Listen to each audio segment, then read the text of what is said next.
From the Library of Congress in Washington, D.C.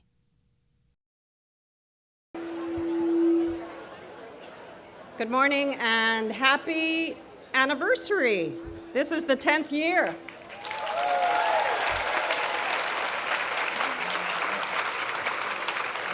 The 10th year of the National Book Festival, and it is people like you, book lovers and people who love to come and meet authors who, and aren't afraid to show it, who make this great institution possible. Before we begin, I want to inform you that the pavilion's presentations are being filmed for the Library of Congress, for the website, and for their archives. So if you step up and ask a question, you are going down in history. I want you to be aware of that. And please don't sit on the camera risers, and turn off your cell phones if you would. Thank you. I am Marie Arana. I'm a writer-at-large for the Washington Post, and I'm here to introduce your host, Dr. James Billington, who has been the United States Librarian of Congress for 23 marvelously productive years.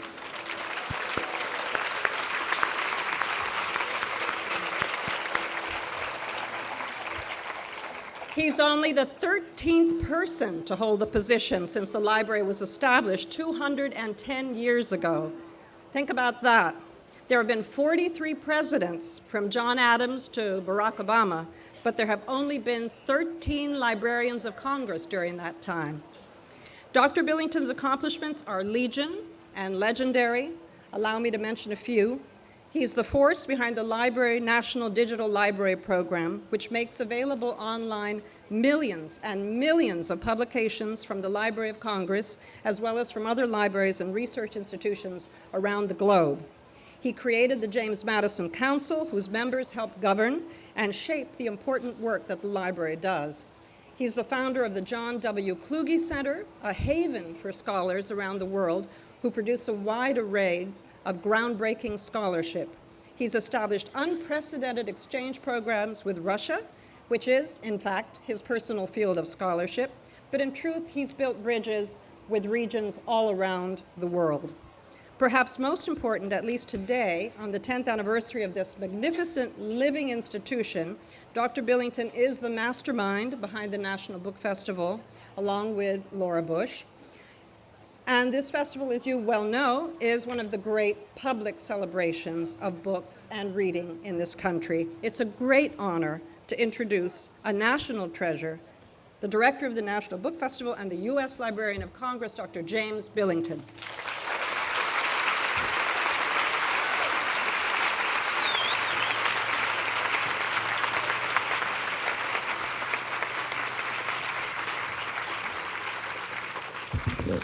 Thank you very much, Marie, and welcome to you all for this 10th annual National Book Festival for our opening ceremonies. This is a milestone anniversary of what we've been calling a decade of words and wonder, dedicated to the celebration of books, reading, to literacy in libraries, and above all, to the wonderful experience of one author speaking to one individuals of all ages. We thank you for being here. And let me just say a word of special thanks to Maria Rana, who does such a wonderful, special job of introducing and presenting us all.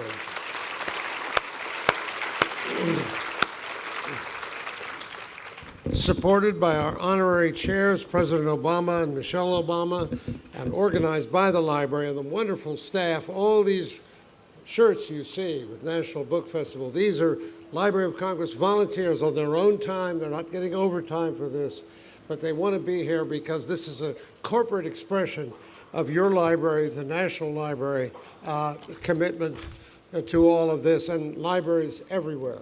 As we bring up the curtain,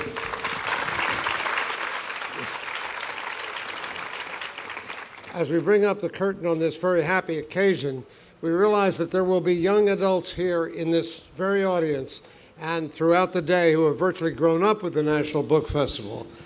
The offerings here are so varied, our authors so diverse and skilled that it's possible to come back year after year, not only not have the same experience twice, but to find some new form of enrichment as well as fun, because this is an enjoyable, festive atmosphere. It's a festival, not a grim duty, and it's just great to see you all here on a clear day.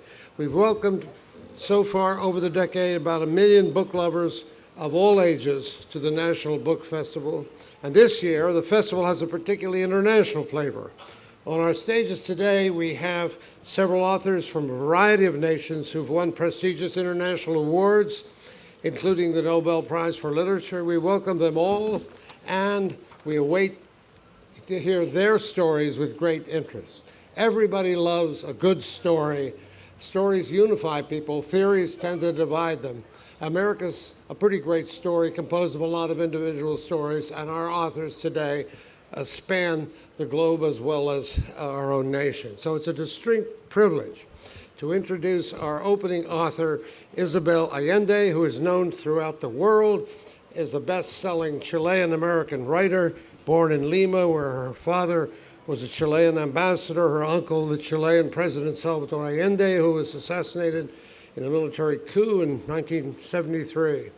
Believing it unsafe to remain in Chile under those conditions, Isabel, her husband and 2 children fled to Venezuela, and while in exile, she wrote her first novel, The House of the Spirits, which was made into a film in 1994. Her works weave wonderful elements of that special quality of writers in our neighbors to the south, in this hemisphere, the magical realism, which she's helped bring to us, and which often depicts women and their struggles with particular sensitivity. She's written many novels and other works, such as plays and children's stories. Her most recent novel is The Island Beneath the Sea. HarperCollins, following this morning's presentation, she will receive this year's Library of Congress, the National Book Festival, a Creative Achievement Award. Sorry, that's a lot of words.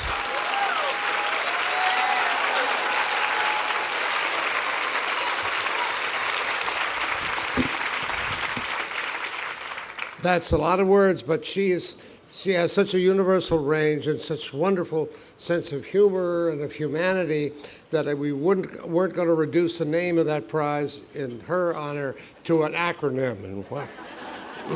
Ladies and gentlemen, Isabel Allende, who will be interviewed this morning by author and Washington Post writer Maria Rana, and then she will be followed by Dr. Deanna Markham, the head of this year's Library Congress team for the book festival, who will present this special non-acronym, even if a little long in tooth, but short in wonderful expression of direct feeling of gratitude for her giving this international flavor. She's an American citizen whom we're very proud of and proud to give this award to. And once again, welcome to you all, and welcome to your families, your friends, and everyone else that can help make this a really festive evening. Ladies and gentlemen, now, Marie, one last word. This is not just the 10th anniversary of what we've already done, but we have, thanks to a very special donor, the assurance of another 5 years, not just next year.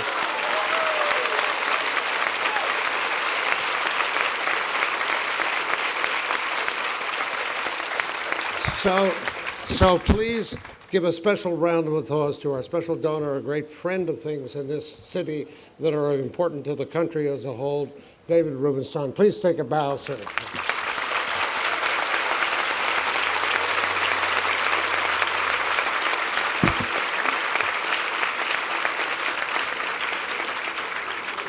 And now that wonderful animating spirit, Marie Arana and Isabel Allende.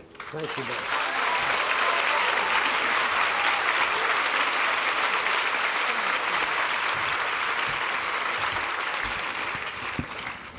Is this thing working?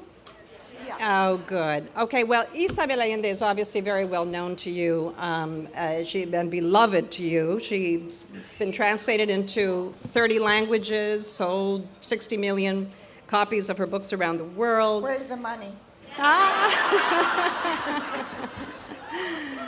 She's read everywhere from Rio de Janeiro to Tokyo, and what people don't know is what you are going to discover, as I've discovered over these 15 years of knowing Isabel, is that she is, apart from being this unbelievable workhorse who works 10 hours a day, gets up at 6:15, works 10 hours a day, starts every book on January 8th, works round the clock. Apart from that, she is a remarkably warm, wonderful human being, and I am so glad to have her here. Thank you for coming to the festival right off the top. Thank you, thank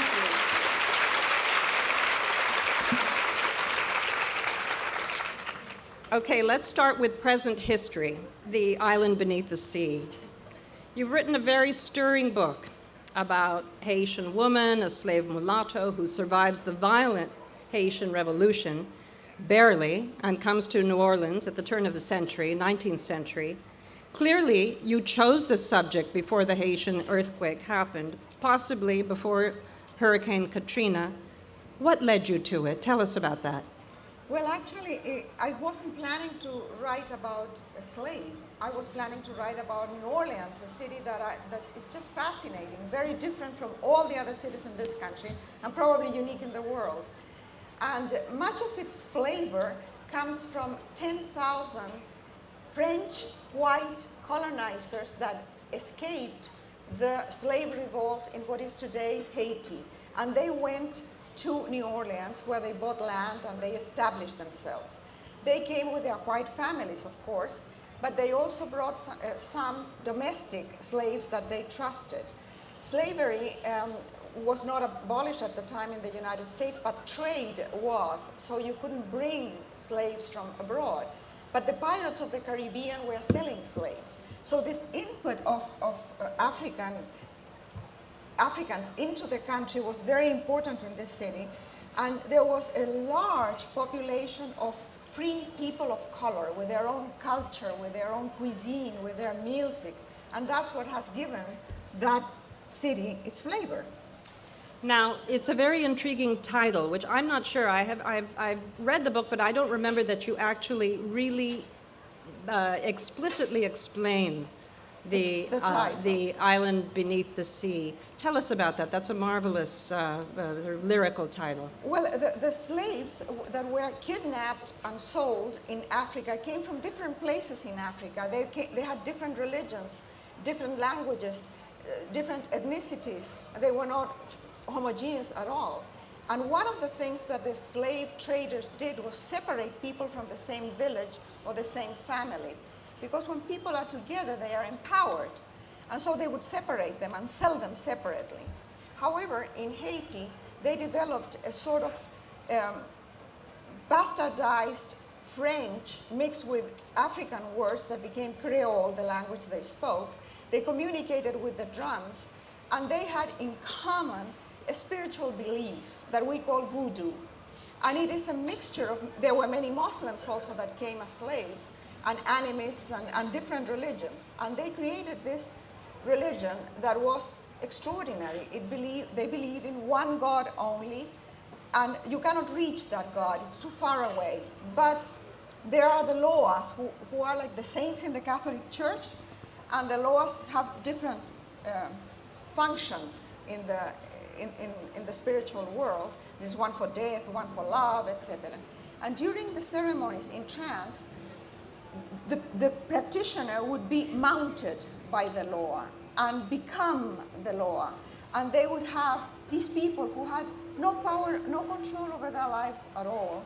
They would have the experience of the divine, they experience the power of the divine. And that empowerment allowed them to face the troops of Napoleon, which were the best trained troops in Europe, and defeat them.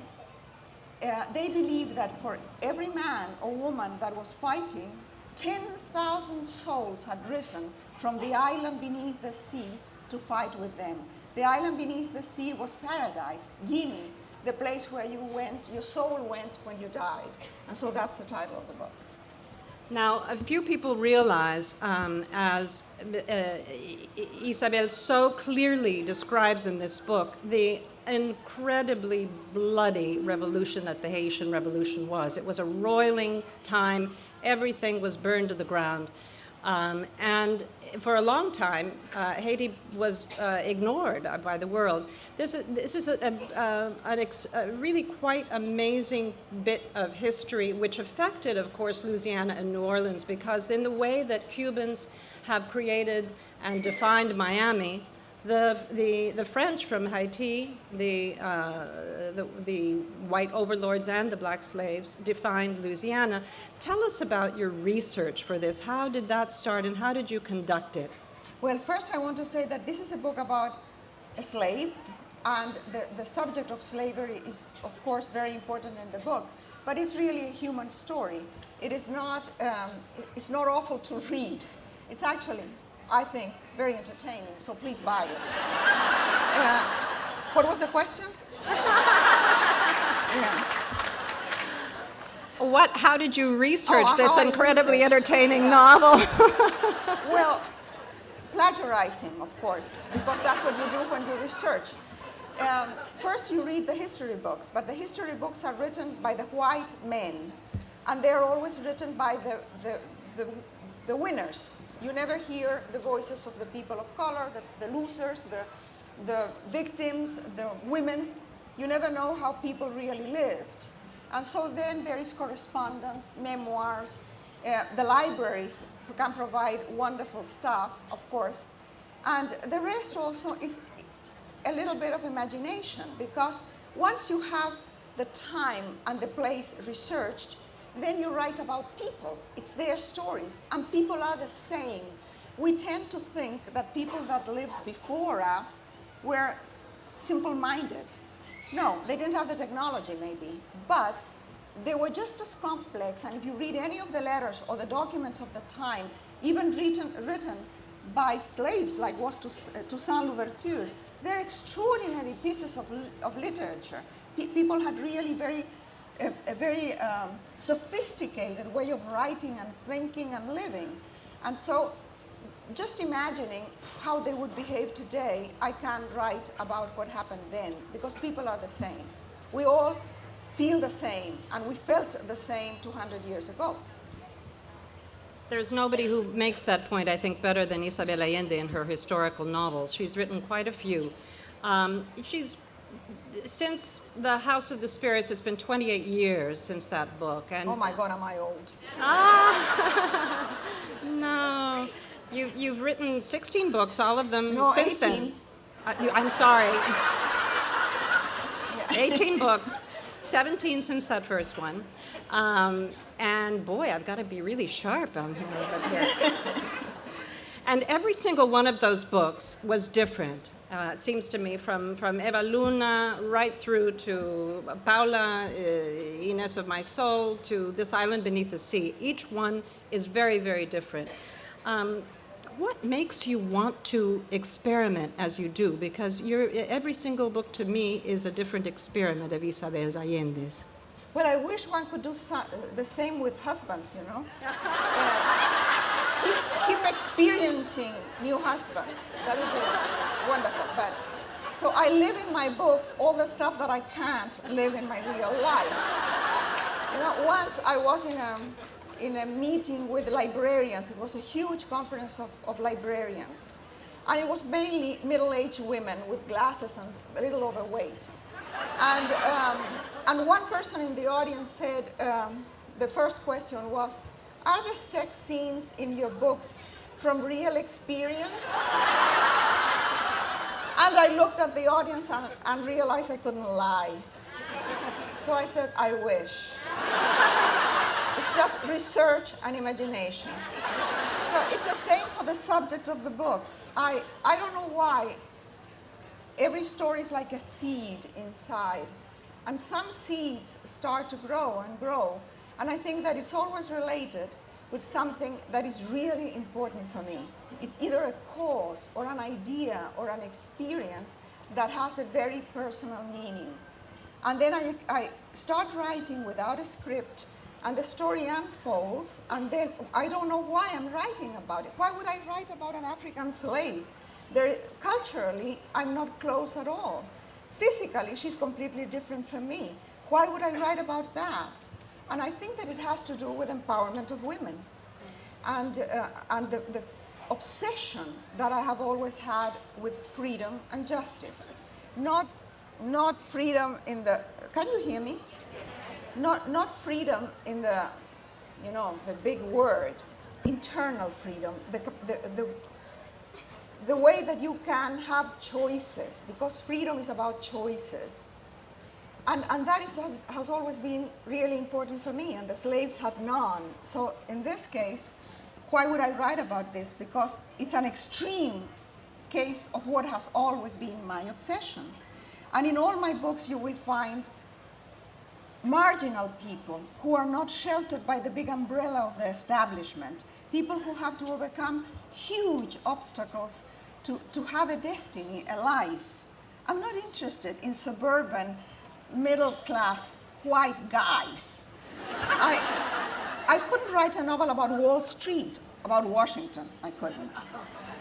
I can write about people who are outside, who are in the margins of the society for different reasons, ethnicity or sometimes a physical disability or a gender option, or things like that. That's what interests me most. You're reminding me that last year, on this very stage, John Irving was talking, and of course he's written a lot of books too, and he said in the process of his presentation that every single one of the books that he had written actually was part of one big book. And it seems to me that that's what you're saying. You have created one major opus, really, of the woman who is the woman who struggles against extraordinary odds and extraordinary adversity, and somehow, through love and through perseverance, wins. Is that true? In a way, it's true, but I've also written a book about a man that goes through the same circumstances. Actually, in 1987, I was passing by California. I was living in Venezuela then, and I met a guy. He was introduced to me as the last heterosexual bachelor in San Francisco. And he started telling me his life. And he said that he wanted to write his life. And I said, why don't you let me do it? I will probably do a better job. And so we spent, then I went to bed with him, of course, because that's how you get the stories, very intimately. And I ended up marrying him because I needed a visa, an American visa. And we've been married for 23 years, and that's the story of a man, and it's told in the voice of a man. So it's not always a woman. And then I have a trilogy for kids, not for kids, for young adults, that is also told not from the point of view of a woman.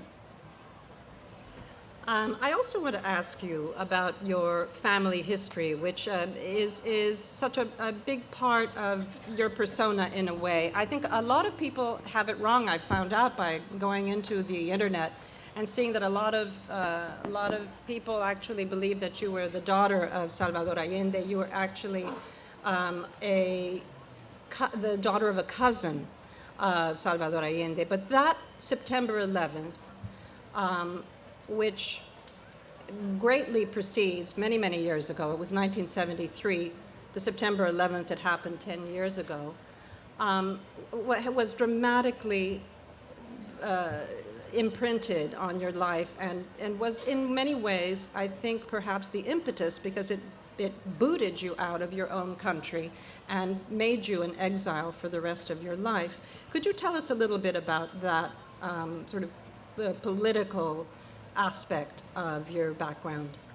Well, I was related to Salvador Allende. He has a daughter called Isabel Allende, who is very political.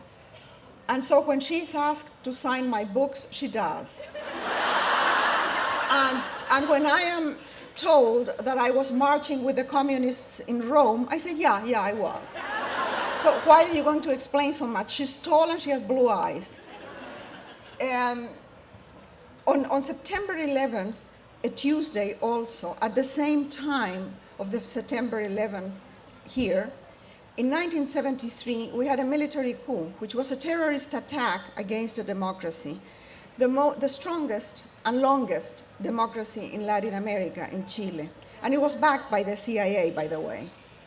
And that that started a dictatorship that lasted almost 17 years. Many people died, many people disappeared, many people were tortured, and many people left the country, either because they were expelled and they became exiles, or they chose to leave. I chose to leave. I couldn't live in terror in my own country. And I went and lived as a political refugee in Venezuela for 13 years until I met that guy in San Francisco. So my life has always been as a foreigner, and I've always felt that I am not under the big umbrella of the establishment. Of course, now I'm legal, by the way, but I still feel like a foreigner. I will always look different, always have an accent, and then I go back to Chile, and after a couple of weeks I feel foreign there too, because I've changed, and the country has changed, and it's hard sometimes. Now, I mentioned before the fact that you begin every book on January 8th. Is this your sort of rigorous side, or is this your superstitious side? It is both. I wrote I started The House of the Spirits, my first novel, as a letter to my grandfather on January 8th, 1981. And it was a very lucky book. This very seldom happens, that a first novel from a totally unknown person hits the mark. And in Europe, in less than 3 months, it had been bought by almost every language in Europe, and it became a huge success immediately. That paved the way for all my other books, which are not as good as the first, by the way. And so I thought, well, this is a lucky book. I will start my second book on a lucky day, January 8th. And then I did the same thing for 3 or 4 books, and then it became a matter of discipline, because my life got very, very complicated. And if I don't save a few months of the year without traveling and without any social activity, just lock myself away to write, I wouldn't be able to do it. So now it's discipline and superstition. And by the way, it's Elvis Presley's birthday, which is also a lucky thing. Now, you've been called the most successful Latin American female author in the world. Maybe? Author, not Author. female. Female author in the world. Why do we have to make the difference?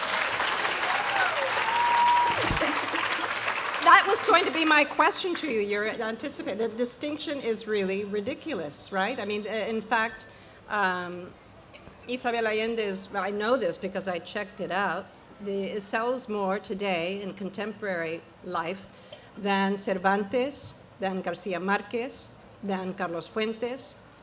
The numbers are there. Now, that distinction was exactly what I wanted to ask. How do you look on the female role of authors, and and what sort of struggle do you have to make that male authors perhaps don't have to make? Well, any woman has to be twice as good as any man to get half the recognition and respect. Fortunately, that is not difficult.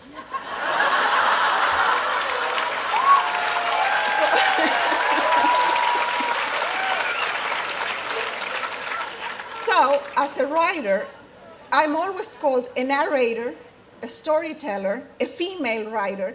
When you add an adjective to the word literature, you diminish it. The moment you say African American literature, or Latin American literature, or female literature, or young adult literature, it's less. When it's just literature, it's white males that are writing. So I don't like the distinction. I think that I use the same raw material, words and ideas, than any man, and I write books that are just as good. So I don't want to be separated. Why would I separate myself? Well said. Now, eventually we're going to get to questions from the audience, which is really the important part of this presentation.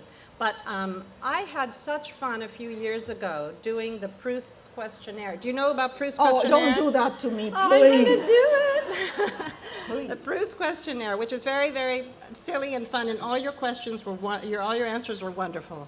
And you want me to remember them? No. I'm asking you different questions this time. So here we go. This is Proust's questionnaire. What is your favorite word in any language? Sex. And it's universal, you know, same in every language. What is the word you absolutely hate? Violence, because of what it means. I'm afraid to ask you the next question because I think the answer is going to be the same as the first. What turns you on? Chocolate. And another thing, if someone murmurs in my ear, you know, the only way that women listen is when you whisper in their ear, and the G spot is here. That turns me on. Aye, aye, aye. What is your idea of hell? Being in a prison, in a cell, in a closed place where I can't escape and I have no power over my life. That sounds like a writer's desk.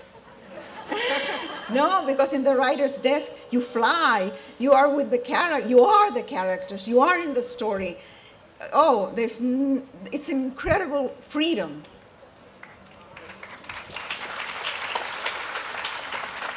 What is your favorite hero or heroine in fiction?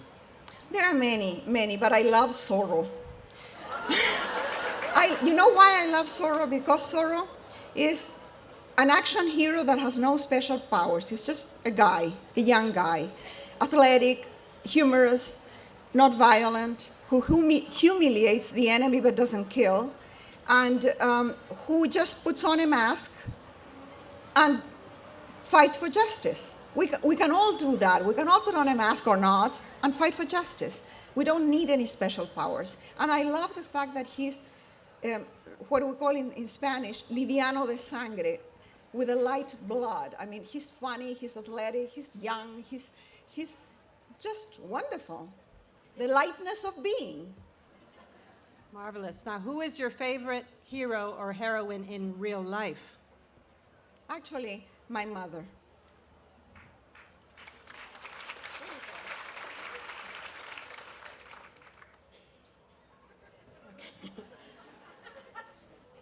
No comment after that, absolutely, and we would all probably say the same. What is the quality you most admire in a writer? The capacity to grab the reader by the neck and hold the reader to the last page. As a reader, I don't want to be bored, so I can take anything as long as you keep me interested. I love the fact that a page competes with films, with theater, with music, with things that have so much vibrancy and elements and technology, and it's just a flat page with little fly things there. And you get hooked, you go in there, and you become part of the story. A writer that can do that is a hero to me. And she does that. What is the sound that you most dread? Actually, I think that I remember very clearly the hawk hunters, the planes that bombed the palace in Chile on September 11th. And I fear that very much, the sound of war. Yes. Now, if heaven exists and you finally make it to heaven's door, right, what would you like God to say when he greets you? Hi. Come in, tell me a story. Thank you.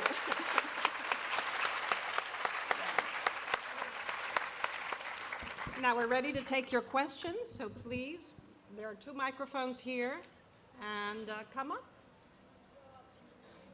Don't be shy. Don't be shy. So here's my question. What's your process during the day, for writing? I mean, do you have to write over your garage, or do you write in the morning, or do you get really creative at night? What's your process for writing every day? I get up very early. I have a wonderful husband who brings me coffee to bed, and I think that's just such a wonderful luxury. And very early, I go to a little casita that I have in the back of our garden, where I keep my first editions, dictionaries, maps, and the research that I've done for the book. And I just lock myself there and write all day until Willie calls me for dinner. And so I don't know what I'm going to eat, but he has set the table and he has food on the table. So that's my day. It is not very interesting. But that's the time when I'm writing. When I'm not writing, then I can be with the family and I travel and I do lots of stuff. But I have to research a lot, so when I'm not writing, I'm reading for my work. Wonderful. Thank you very much. Next one over here, please. What are you reading right now? What am I reading? Actually, I am reading a book by Asar Nafisi, a memoir of her family. This is what I started last night. Over here. Hi. This is not working? Yes, it's working. Okay. I've been following your career because I'm also a Latin American woman, and I've read all of your books, and it's wonderful to be able to meet you today. I'm really honored to be here. Thank you. And I would like to know what's in the works now. What can we expect? What are we? I always look forward to the next book. So Thank you. You can give us a hint. Well, I'm going to take a sabbatical next year and do nothing. Nothing. But I already finished another book just in case. And I still have to pay the bills. And the book is a very different book. It's a contemporary book. It happens in 2009 to a young 19-year-old American girl from California who gets in deep trouble. And then her grandmother, who is Chilean, sends her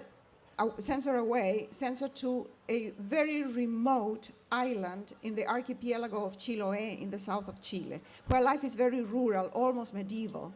And she has to change all this technology and all the fuss and all the noise for a time of silence, and what happens in her soul.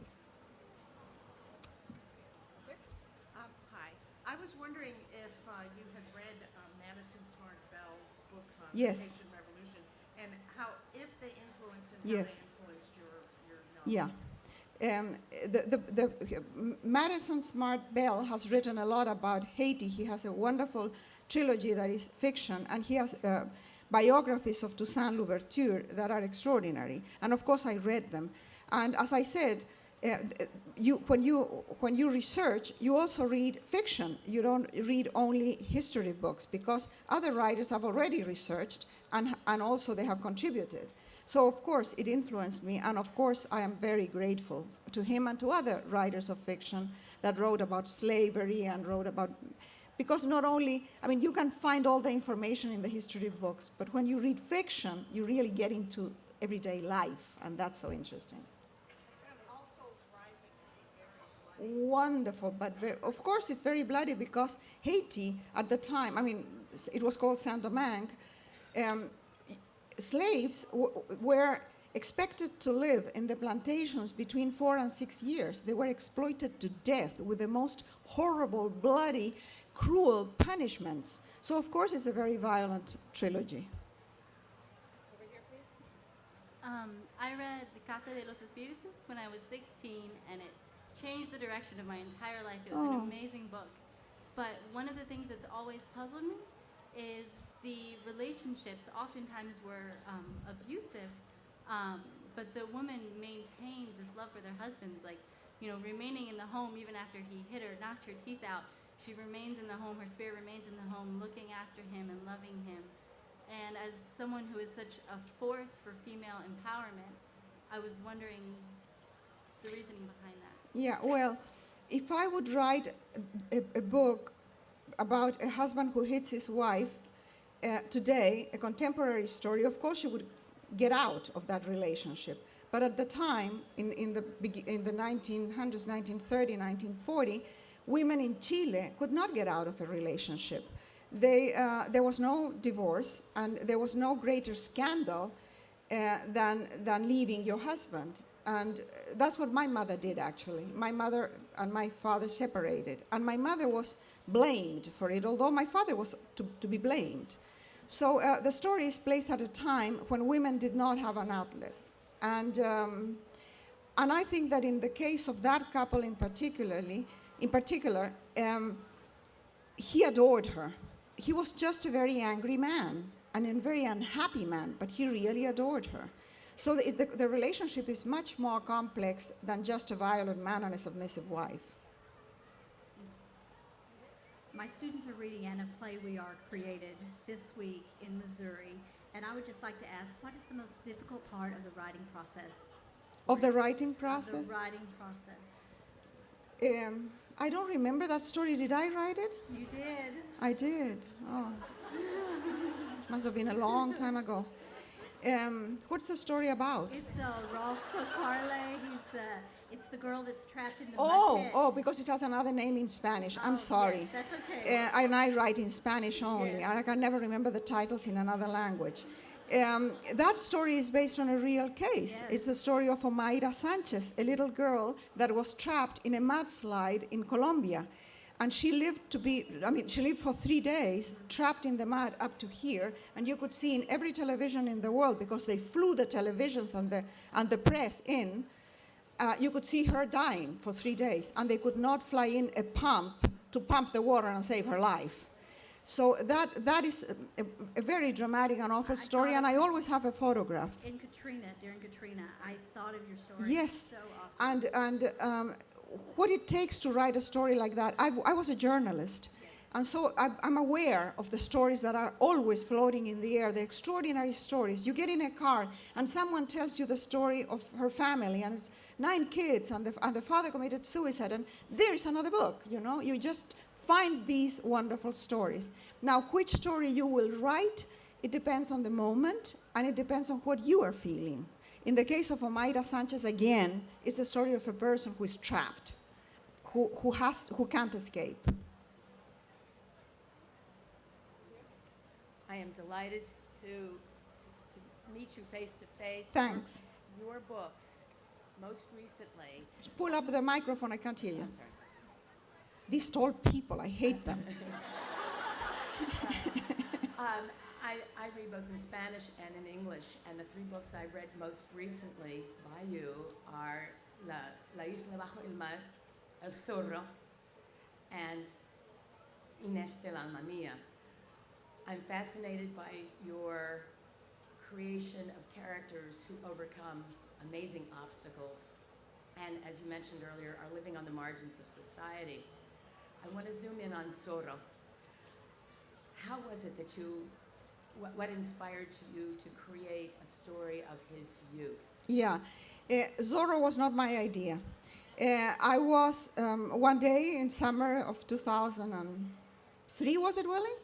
2003, these people came to my house and knocked the door, and I thought they were Mormon missionaries, so I was prepared for that, but they were really the owners of the copyright of Zorro. Zorro has owners, a family that owns the rights. And they came and they said, we've done everything with Zorro. We've done movies, TV series, mugs, costumes, all kinds of stuff, but we don't have a work of literature. Would you like to write a book about Zorro? And I said, why me? And they said, because I've written historical novels. I'm Spanish originally. Spanish is my language. I live in California, and I had written stories for young adults, and so they thought I would be the perfect person to write the book. And I said, well, I don't write on commission. But then I thought of Antonio Banderas in the movies. And I thought maybe I will have a chance to meet him. So that's why I wrote the book.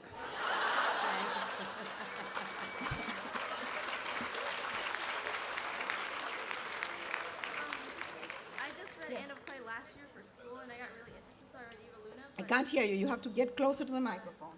I just read Anna play last year for school because I had to, and I got really interested in your writing. And so I read Eva Luna, but I was just curious because you said you do a lot of research. What's your favorite genre specifically? What was the research for what? What's your favorite genre? Like, because you do a lot of research, Yeah. you have to read nonfiction, so but what's your favorite? Well, I love to write historical fiction because once you research the time and the place, half the book is done. You have a theater where you will move the characters. And I love that kind of book. For me, it's easier. Of course, the research can take years. For Island Beneath the Sea, it was 4 years. In the meantime, I wrote a memoir. But I love that part of my work. I really do. Okay, that's all. I'm sorry, we have just time for one more question. Oh, okay. The gentleman. First man that stands up. An applause for him. First, espero que un día mi español será como bueno como su inglés. Gracias. I hope that one day my Spanish will be as good as your English. You need to marry a Spanish woman. You learn language in bed. Okay. Well, I'll be quick. Let's say it's January 7th, and if you aren't finishing up a book from the year before, or you're not taking a sabbatical, are you thinking of ideas for the book you will start the next day, or by then you've already gotten the idea or whatever in your head? Well, by January 7th, I'm a wreck because I think that I know what I'm going to write, but I'm not sure. And it has happened more than once that I sit with one idea and I end up writing something totally different. The only thing I know is that I will have my casita clean. I will have taken out everything that is not related to the book that I'm going to write. And I have all my research ready. I light candles, I put fresh flowers, I make time, I procrastinate as much as possible, but then there is a moment when I have to sit down in front of the computer. And then I breathe in and breathe out and write a sentence that comes from the womb, not from the mind. And that first sentence usually is like a door that opens into a dark space. That is the story that I still don't know, and I will go day by day, hour by hour, word by word, investigating in that darkness until I find the characters and the story, and it's a very slow process. The first 2 or 3 weeks are terrible because I'm not sure of what I'm doing and I have not found the voice. But once the voice comes, the voice from the island beneath the sea is the voice of Sarité, the slave. When I saw the slave and I heard her voice, wow, the book was done. Thank you very much. Thank you. Thank you. Thank you.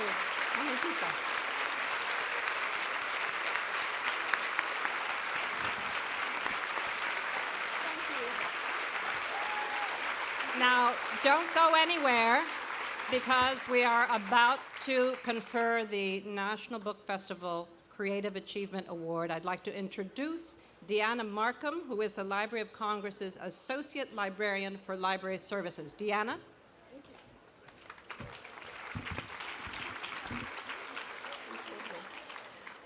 Good morning, everyone.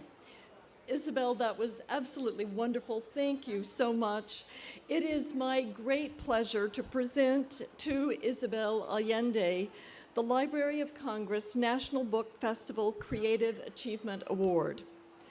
Ms. Allende, for your outstanding contribution to international letters, for your involvement in the creation of the genre magical realism, for your focus on the struggles of women, and for your plays and children's stories, a worldwide audience has arisen.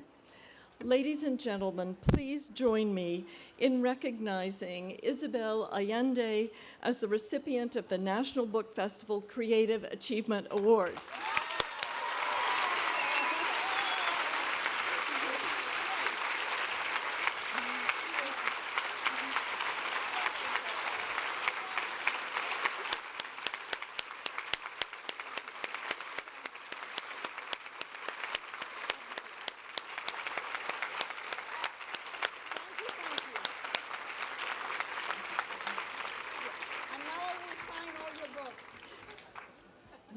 Books signing coming up.